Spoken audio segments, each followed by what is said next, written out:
Hello everyone and welcome to Thought Soup. This is episode number 15. Today I'm going to talk about racism. Now, the first problem I have with the word racism is that as far as I know, there's only one race, and it's called Homo sapiens. And that means all humans. All humans. We're all Homo sapiens. We're all humans. So if there's only one race, talking about racism becomes a problem, yeah? So we need to come up with a new word. I'm not sure what that word could be, but racism just doesn't work. You cannot be racist, strictly speaking. It's impossible because we're all the same race. Now, as I see it, we have, I would say, four main reasons for this racism, which I put in air quotes because I don't like the word, but I have no other word to use right now. So if you have an idea, let me know. Now, the first reason that explains racism, as I see it, is fear. We're a very fearful species. We're just afraid all the time of everything. I've said this in many videos, but fear is our most, I think, our most fundamental emotion, right? From fear comes out all kinds of other emotions like anger and so on. So for sure, fear is number one. So we're afraid of differences, of the unknown, I would say. And because that represents potential danger. So being Homo sapiens, being that we live on this planet with many other animals, which we've now subdued, but it wasn't always the case, obviously. So fear was and is useful in that it could protect us from danger. But I think that's one other thing. We see somebody we don't recognize that well. They may be Chinese, they may be African, they may be whatever difference, or European if you're an African, etc. It could set out some fear because of the difference. The second reason, I think, is that we often judge without knowing, really. So we have a preconceived idea and we just say, well, yeah, these people are like this. And that's the end of it. We know nothing about them, or we have a limited information about them, whoever them is.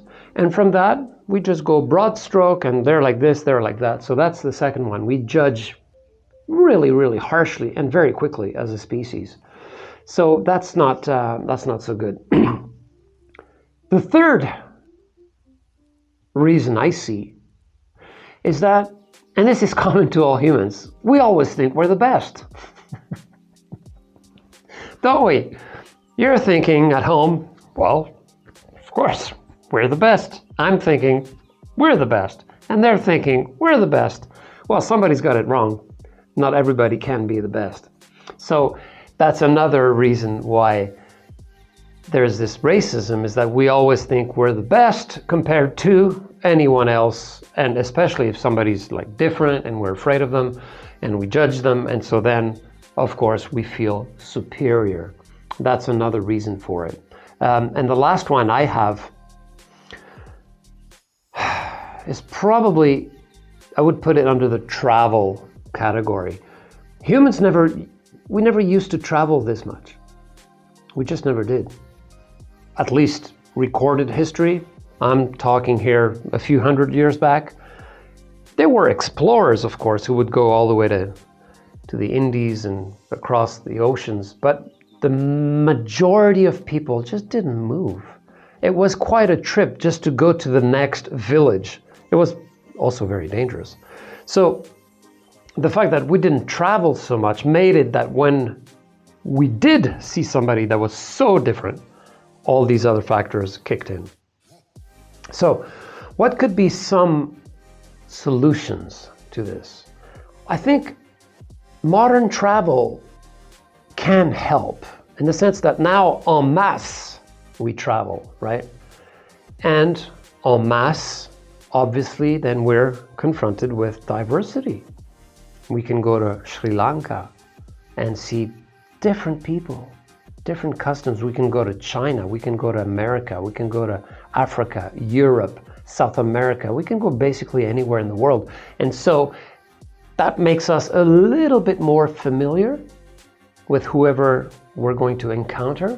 And so I think that that helps. It also gives us a sense of humanity, because when we talk to people, wherever they're from, we quickly realize we're exactly alike, aside from the appearance, right? We're all so similar, all of us. Another factor that can help, I think, is that we definitely need to go beyond the external appearance. We're always so focused on the external. What are they wearing? What color is their skin? What shape are their eyes? Are they like this? Are they round, or what, do they have like small lips, big lips, small nose, big nose, no nose, whatever? And we as soon as we have this exterior thing going, we go off with the judgments and the comparisons and so on. So I think slowly we'll be able to, thanks to traveling in part, go a little bit beyond the appearance, the exterior appearance. And I think the last thing I want to say about this is, my feel is that humanity as a whole, slowly, very slowly, but it is waking up. It is waking up more and more. We're seeing now with all the craziness that's going on, that has been going on, but that is still going on.